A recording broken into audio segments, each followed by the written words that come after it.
নমস্কার, সকলকে স্বাগত জানাই গল্পের ঝালমুড়িতে। আশা করি আপনারা সকলেই খুব ভালো আছেন। আমি কিন্তু ভালো নেই বন্ধুরা। হ্যাঁ, সত্যিই ভালো নেই, মনটি খুব খারাপ। আপনারা গল্প তো শোনেন, কিন্তু লাইক, কমেন্ট, শেয়ার, সাবস্ক্রাইব কিছুই করেন না, ভুলে যান। আমি তাই বুঝে উঠতে পারি না গল্পটি আপনাদের ভালো লাগছে কি মন্দ, আমার পরিবেশনাটাও ভালো লাগছে কি মন্দ বুঝে উঠতে পারি না। তাই মাঝে মধ্যে গল্প শোনানোর আগ্রহটাও হারিয়ে ফেলি। আবার ভাবি, আপনারা আপনাদের মূল্যবান সময় বের করে গল্পটি তো শোনেন, এটিই বা কি কম। তাই আবার গল্প শোনাতে চলে আসি। তো চলুন আর আপনাদের মূল্যবান সময় নষ্ট না করে গল্পটি শুরু করি। আজকে আপনাদের শোনাবো বলাইচাঁদ মুখোপাধ্যায়ের লেখা একটি গল্প, টিয়া চন্দনা। আসুন শুরু করা যাক। টিয়া আর চন্দনা দুই বোন, একই পিতামাতার সন্তান তারা।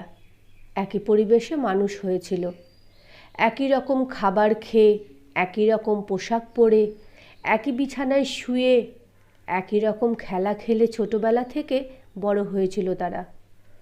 এক স্কুলে একই মাস্টারের কাছে পড়াশোনাও করেছিল তারা। একসঙ্গে জীবন কাটত এই রকমভাবেই। কিন্তু ভবিষ্যৎ জীবন তাদের একরকম হলো না। কেন হলো না তার বিচার করবেন পণ্ডিতেরা। কি হয়েছিল তাহলে তা শোনো।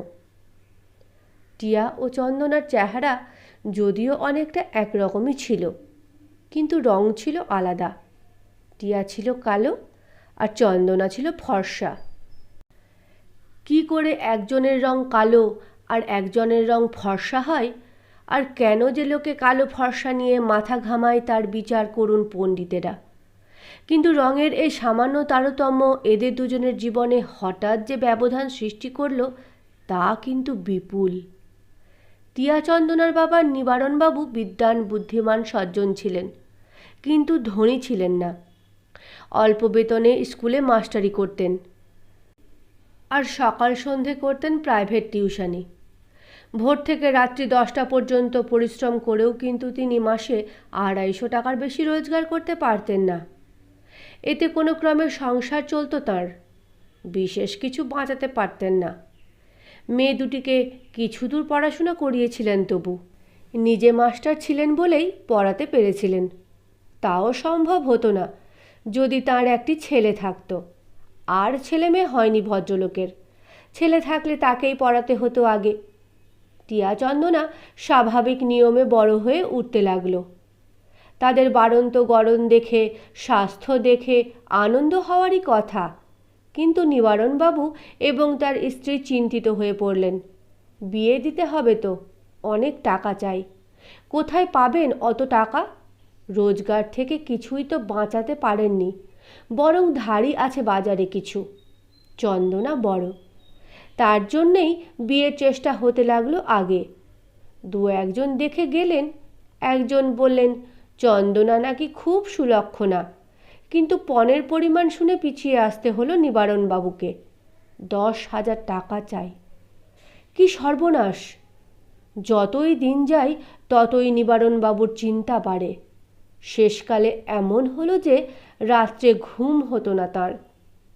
নিবারণবাবুর স্ত্রী একদিন বললেন, আমার যা 2-1খানা গয়না আছে তা বেচে দাও, দেশের জমিটাও বিক্রি করে ফেলো। কি হবে ওসব থেকে? মেয়ের বিয়ে দিতে হবে, যেমন করেই হোক। নিবারণবাবু ইতস্তত করছিলেন। এমন সময় একদিন অদ্ভুত এক কাণ্ড ঘটে গেল, ঠিক যেন রূপকথার কাণ্ড, রূপকথার গল্প।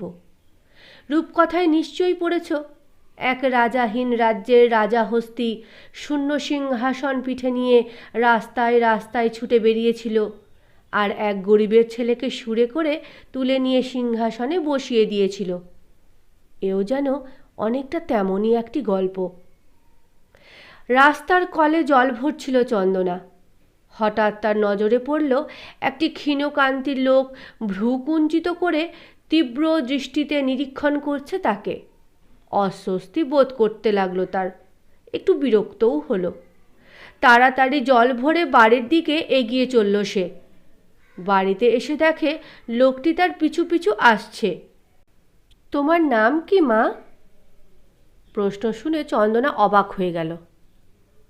আমার নাম চন্দনা। তোমার বাবা বাড়ি আছেন? আছেন। একবার ডেকে দাও তো। নিবারণবাবু বেরিয়ে এলেন। সব শুনে অবাক হয়ে গেলেন তিনি।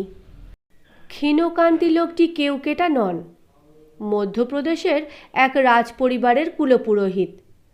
রাজকুমারের বধূ পদে বরণ করবার জন্য তিনি এক সর্বসুলক্ষণা রূপসী কিশোরীর খোঁজে বেরিয়েছেন। চন্দনাকে দেখে পছন্দ হয়েছে তাঁর।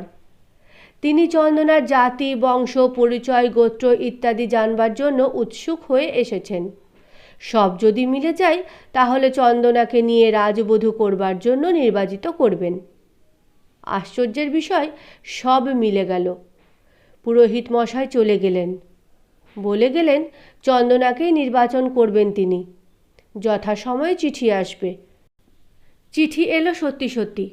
অবাক হয়ে গেলেন নিবারণবাবু। আরব্য উপন্যাসের আবু হোসেনও বোধ হয় এত অবাক হননি। পরপর সব ঘটনা ঠিক যেন জাদুমন্ত্র বলে ঘটতে লাগলো। নিবারণবাবু ছুটি নিয়ে গেলেন বরকে আশীর্বাদ করতে।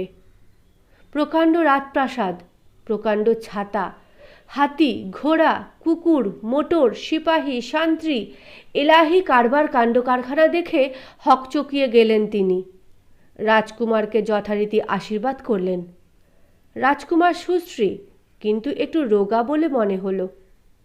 বিবাহের 1 সপ্তাহ আগে বরপক্ষের লোকেরা এসে পড়লেন কলকাতায়। প্রকাণ্ড বাড়ি ভাড়া করলেন।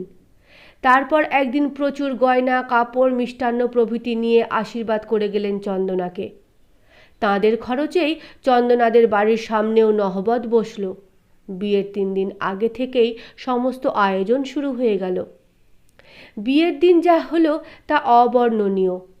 ফুলের, আলোর, রঙের আর সুরের মহোৎসব পড়ে গেল। বহু রকম বাজনা বাজিয়ে, বাজি পুড়িয়ে বর এলো ময়ূরে রূপান্তরিত এক প্রকাণ্ড মিনার্ভা গাড়ি চড়ে। যে চন্দনা দারিদ্র্যের দুঃসহ শীতে কষ্ট পাচ্ছিল, অপ্রত্যাশিতভাবে তার জীবনে বসন্ত এসে গেল হঠাৎই।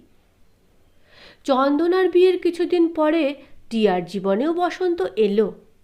কিন্তু এ বসন্ত ঋতুরাজ বসন্ত নয়, বসন্ত রোগ। জমে মানুষে টানাটানি চলল কিছুদিন। তারপর বাঁচল সে কোনো ক্রমে। না বাঁচলেই বোধ হয় ভালোই ছিল। একে কালো রং, তার উপর মুখময় বসন্তের দাগ হয়ে সে যেন একটা বিভীষিকার মতো হয়ে উঠল। নিবারণবাবু আবার বিনিদ্র রজনী যাপন করতে লাগলেন। অনেক কষ্টে টিয়ার বিয়ে হলো অবশেষে। কিন্তু অনেক খোঁজ করতে হলো, অনেক দিন অপেক্ষা করতে হলো। অনেক লোক এসে টিয়াকে অনেকবার দেখে, অনেকবার পছন্দ করে গেল। অনেক জলখাবার খাওয়ানো হলো অনেক অবাঞ্ছিত লোককে। নিবারণবাবু অনেকের কাছে অনেকবার হাত জোড় করলেন। তারপর ঠিক হলো বিয়েটি। তারপর এলো আসল লোকটি। লোকটি অবশ্য পাত্র হিসেবে ভালো, দেখতে ভালো, চরিত্র ভালো, বংশ ভালো, লেখাপড়াও ভালো। কিন্তু প্রধান খুঁত, অবস্থা ভালো নয়। পিতৃমাতৃহীন সুশীল নিজের চেষ্টাতেই বিয়ে পাশ করেছিল। নিজের চেষ্টাতেই রেলের চাকরি জোগাড় করেছিল। মাথায় বুদ্ধি ছিল, মনে জোর ছিল, কিন্তু ব্যাংকে টাকা ছিল না। এই সুশীলই একদিন এসে বিনা পণে বিয়ে করে চলে গেল কুৎসিত টিয়াকে। চন্দনার স্বামী রাজকুমার গৌরীনাথ অসুস্থ ছিল বলে বিয়ের সময় চন্দনা আসতে পারেনি। কিছু গয়না আর কিছু টাকা পাঠিয়ে দিয়েছিল কেবল। টিয়া আর চন্দনার বিয়ে হবার কিছুদিন পরেই নিবারণবাবু সস্ত্রীক মারা গেলেন কলেরায়। সাংসারিক কর্তব্য শেষ হওয়া মাত্রই যেন চলে গেলেন তারা। টিয়া আর চন্দনার মধ্যে যেটুকু যোগসূত্র ছিল তাও ছিঁড়ে গেল। চন্দনা রইল মধ্যপ্রদেশের এক ধনীর প্রাসাদে, আর টিয়া রইল এক অখ্যাত স্টেশনের কোয়ার্টারের মালবাবুর বউ হয়ে। বছর 2 কাটল। চন্দনা আর টিয়ার কোনো খবরও রাখে না। টিয়াও আর চন্দনার কোনো খবর পায় না। আপন আপন সংসার নিয়ে দুজনেই ব্যস্ত। তারা যে এক মায়ের পেটের দুই বোন, একই রক্ত ধারা যে তাদের শরীরে বইছে, এ কথা মনে করবার অবকাশই পেত না কেউ। চন্দনা ব্যস্ত তার অসুস্থ স্বামীকে নিয়ে। রাজকুমার গৌরীনাথের রোজ জ্বর হয়, অনেক চিকিৎসা করিয়েও কোনো ফল হচ্ছে না। বিয়ের আগে থেকেই নাকি জ্বর হতো। রাজবাড়ির জ্যোতিষী নাকি কোষ্ঠী গণনা করে বলেছিলেন একটি সর্বসুলক্ষণা মেয়ের সঙ্গে বিয়ে হলে রাজকুমার সুস্থ হতে পারেন। জ্যোতিষীর ফরমাস অনুযায়ী মেয়ে সুলভ হয়নি। দেশ দেশান্তরে লোক পাঠাতে হয়েছিল। অনেকদিন পরে সন্ধান মিলেছিল চন্দনার। গৌরীনাথ যে চিররোগী, এ খবর সযত্নে গোপন করে রাখা হয়েছিল চন্দনার বাবার কাছ থেকে। চন্দনার সঙ্গে বিয়ে হওয়ার পর গৌরীনাথ ভালো ছিল কিছুদিন, কিন্তু তা কিছুদিন মাত্র। আবার জ্বর শুরু হয়েছে। বড় বড় ডাক্তার আসছে। হাওয়া বদল করবার জন্যে ভালো ভালো জায়গায় বাড়ি নেওয়া হচ্ছে। অর্থব্যয় হচ্ছে জলের মতো। জ্বরের কিন্তু কোনো উপশম নেই। টিয়া ব্যস্ত হলো তার গৃহস্থালী সামলাতে। সুশীলের বদলির চাকরি। আজ এ স্টেশন, কাল ও স্টেশন, মাইনে বেশি নয়। গ্রামে এক বিধবা পিসি আছেন, প্রতি মাসে মাসোহারা পাঠাতে হয় তাকে। সুশীল যদি দুঃশীল হতো, অর্থাৎ অন্যান্য মালবাবুর মতো ঘুষ নিতে পারত, তাহলে টিয়ার সংসারে অসচ্ছলতা থাকতো না। একজন মালবাবুর কিবার বারন্তই টিয়া দেখেছে। মালবাবু তো নয়, যেন লাট সাহেব। রেডিও, গ্রামোফোন, সিঙ্গার মেশিন, দামি দামি ছিটের জামা, সিল্কের শাড়ি, ভারী ভারী সোনার গয়না, জড়োয়ার নেকলেস চুড়ি, ভালো গরু, বিলিতি কুকুর, ময়না, কাকাতুয়া, সিল্কের গেরুয়া পরা গরু, কি নেই তাদের। কিন্তু সুশীল কিছুতেই ঘুষ নেবে না। তাই টিয়ার শাড়িতে তালির পর তালি। সুশীলের গেঞ্জি শতছিদ্র। সপ্তাহে একদিনের বেশি মাছ খাবার পয়সা জোটে না। দুধের কথা চিন্তা করাও যায় না। রেডিও, গ্রামোফোন তো কল্পনার বাহিরে। চাকর ঠাকুর রাখবার সামর্থ্যই নেই। স্টেশনের একটা কুলির বউ এসে একটু আধটু কাজ কখনো সখনো করে দিয়ে যায়। জল ঘেঁটে ঘেঁটে টিয়ার হাতে পায়ে হাজা হয়ে গেছে। অল্প আয়ে সংসার চালাবার ধান্দাতেই ব্যস্ত বেচারি। চন্দনার খবর নেবার অবসরই তার নেই। পাড়াপড়শির বাড়িতে গিয়ে দুদণ্ড বসে যে গল্প করবে, তারও সময় সে পায় না। টিয়ারা তখন ভাগলপুরে। সুশীলবাবু এসে বললেন, তোমার দিদি বোধহয় এসেছেন এখানে। দিদি? কোথা? স্টেশনে। মনে হচ্ছে তাঁদেরই ফার্স্ট ক্লাস গাড়ি কেটে রাখা হয়েছে। এখানে বুড়ানাথে স্নান করতে এসেছেন শুনলাম। তারপর নাকি গৌরীনাথে যাবেন। তুমি দেখা করনি? আমার সঙ্গে তো আলাপ নেই। তুমি গিয়ে দেখা করে এসো। ওরা বোধহয় জানেন না যে আমরা এখানে আছি। কি করে জানবেন? চিঠিপত্র তো লেখা হয় না। তুমি খবর নিয়েছো ভালো করে? নিয়েছি। তুমি যাও না। কার সঙ্গে যাব? কিশুনকে নিয়ে যাও। কিশুন স্টেশনের কুলি। কিশুনের বউ কাজ করে টিয়ার বাড়িতে। তুমি যাবে না? সুশীল হেসে বললে, আমি জামাই মানুষ, বিনা নিমন্ত্রণে কি করে যেতে পারি বলো? সুশীলের আর ময়লা শতছিদ্র গেঞ্জিটির দিকে তাকিয়ে টিয়া মুচকি একটু হাসলে, কিছু বললে না। টিয়ার ছেলে হয়েছিল একটি, হৃষ্টপুষ্ট চমৎকার ছেলে, 6 মাস বয়স। কিন্তু এত ভারী যে টিয়া ভালো করে কোলে তুলতে পারত না। তাকে এত দূর নিয়ে যাওয়া বড় শক্ত। কিছু নিয়ে যেতে পারত, কিন্তু এখন ঘুমের সময় কাঁদবে হয়তো। তাই তাকে ঘুম পাড়িয়ে একাই চলে গেল সে। ছেলেকে চট করে ঘুম পাড়াবার কৌশল শিখিয়ে দিয়েছিল লখিয়া, কিশুনের বউ। চন্দনাকে দেখে এসে অবাক হয়ে গেল। চন্দনার মাথায় সিঁদুর নেই, চুলে তেল নেই, পরনে থান। চন্দনা বিধবা হয়েছে? খবর পায়নি তো সে। টিয়ার দিকে চন্দনা নির্নিমেষ চেয়ে রইল খানিকক্ষণ। তারপর জিজ্ঞাসা করলে, তুই এখানে কি করে এলি? এইখানেই উনি বদলি হয়ে এসেছেন কিছুদিন আগে। ও। টিয়া এরপর কি যে বলবে তা ভেবে পেল না। মনে হতে লাগলো টিয়া আর চন্দনা যেন দুই বোন নয়, কেউ নয় একে অপরের। অনেক দূরে নাগালের বাইরে দাঁড়িয়ে আছে তারা। সে কবে বিধবা হয়েছে, স্বামীর কি হয়েছিল, এসব কথা পারবার সাহস হলো না তার। চন্দনাও কিছু বললে না, নিষ্পলক চোখে টিয়ার দিকে চেয়ে চুপ করে রইল সে। টিয়ার মনে হচ্ছিল পাথর হয়ে গেছে সে। প্রায় মিনিট খানেক পরে, কিন্তু টিয়ার মনে হচ্ছিল যেন যুগ যুগান্ত পরে। চন্দনা অস্ফুট স্বরে বললে, আয়, ভেতরে আয়। ফার্স্ট ক্লাস গাড়ির ভেতর টিয়া ঢুকল। ঢুকে অবাক হয়ে গেল। কি ঐশ্বর্যের ছড়াছড়ি চতুর্দিকে! দেখল চন্দনার ছেলে হয়েছে একটি, ঘুমোচ্ছে।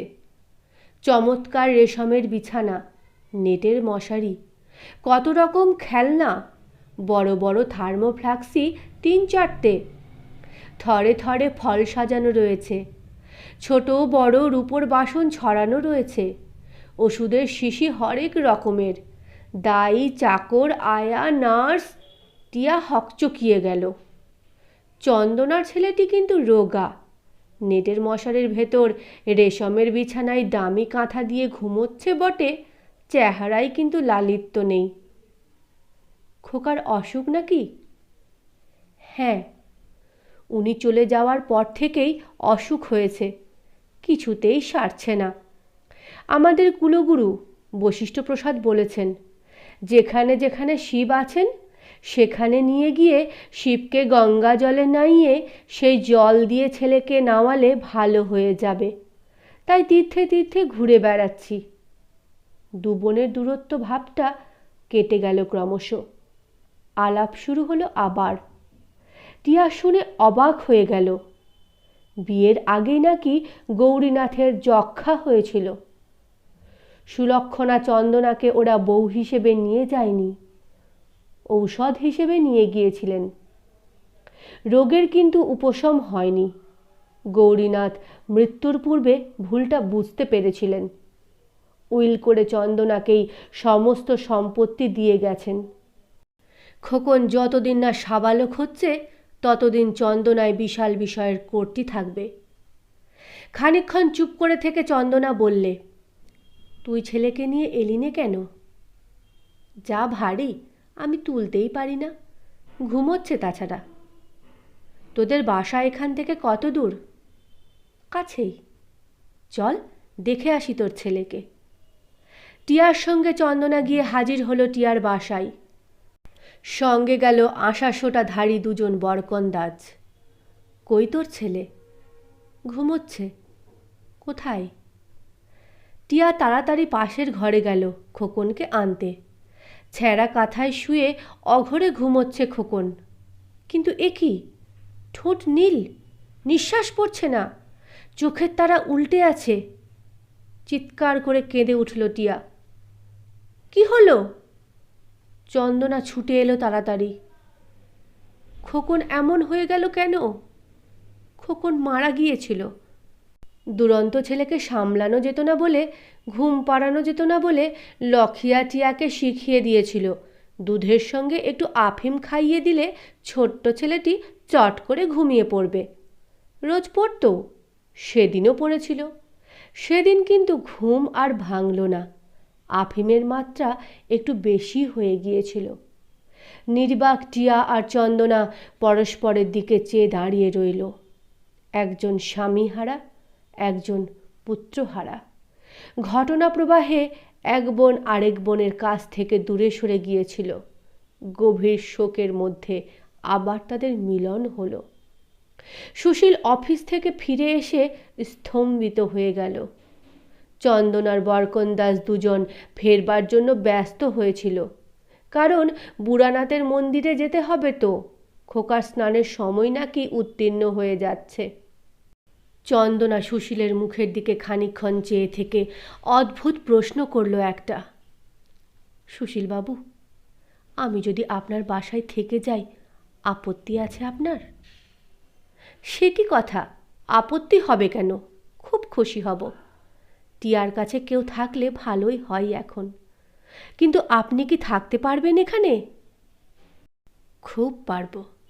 আমার খোকনকে নিয়ে টিয়ার কাছেই থাকবো আমি। আপনার শ্বশুরবাড়ির লোকেরা যদি... আমার শ্বশুরবাড়িতে আমিই কর্ত্রী।